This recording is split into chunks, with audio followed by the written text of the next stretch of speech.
Well, let's throw these on that. What are these, you say? Well, let's find out.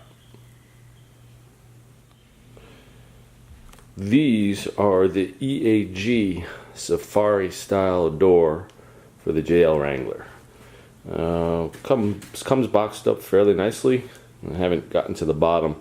The box was out in the rain last night. We had some torrential downpours, so it did get wet, but I don't think there's any issue with it. I'm going to unbox everything and then we'll show you what comes next.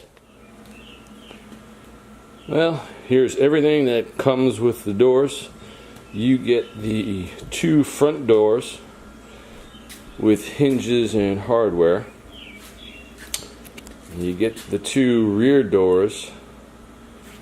There are two mirrors, obviously, for the front doors. Comes with gaskets for the doors, but it also comes with a larger triangular wedge to better position the driver's side mirror. We'll see how that works. I'll get these quickly installed and show you what's next.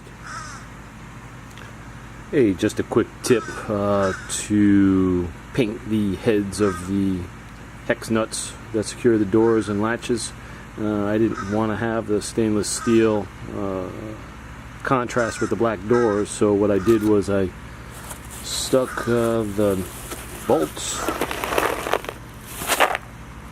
through a cardboard box and just painted the tops.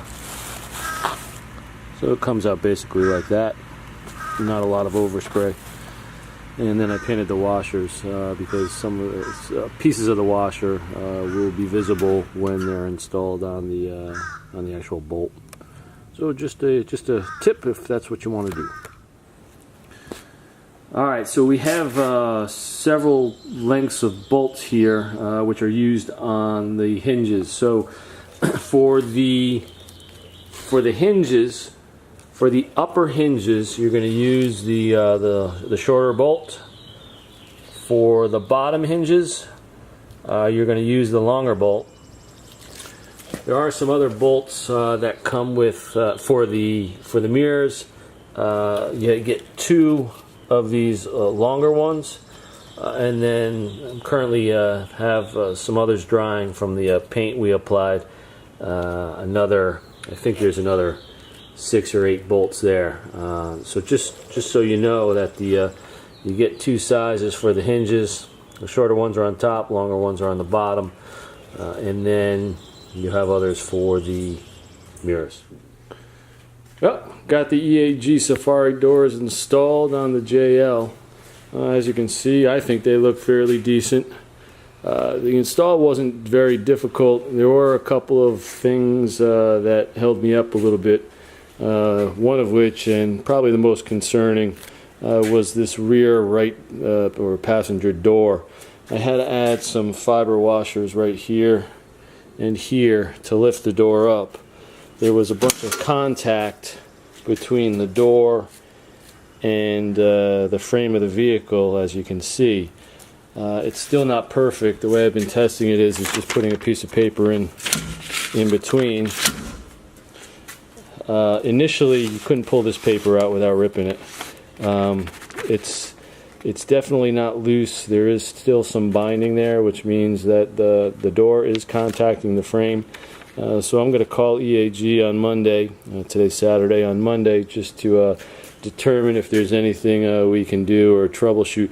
I've tried to adjust both the latch system as well as the brackets that hold the door on every which way, and this is the best that I could get it. Probably tried for a good 20 to 30 minutes with different adjustments, so somewhat frustrating. See, as you can see, that's not sliding great.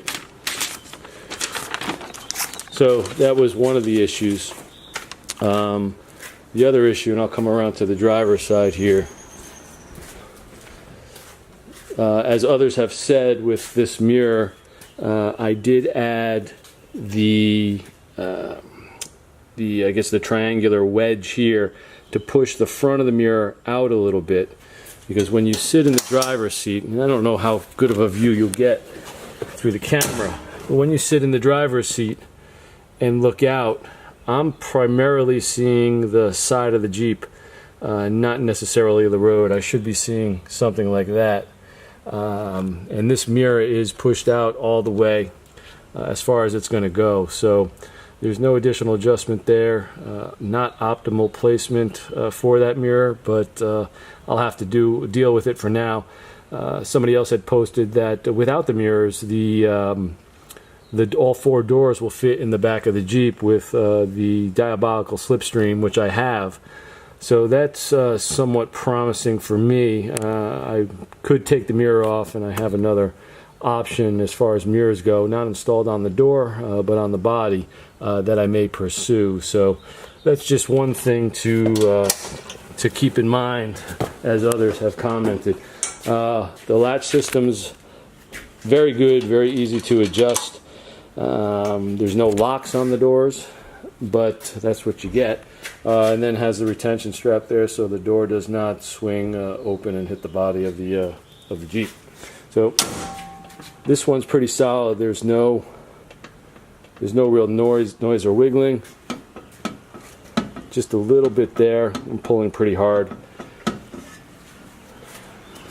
And then on this side, the trouble door, just there's a little bit when I pull it, and this one seems to be a little better. So I haven't driven with it yet. We'll see how much vibration there is in both the mirrors and doors. But overall, for the price, I'm giving it a thumbs up. I'll have to give it some more time with driving and see how they perform. But overall, I like the look of it, and easy to take off, easy to put back on. That's all for now, and we'll have more videos coming down the road with other upgrades we're doing on the Jeep. Thanks for watching.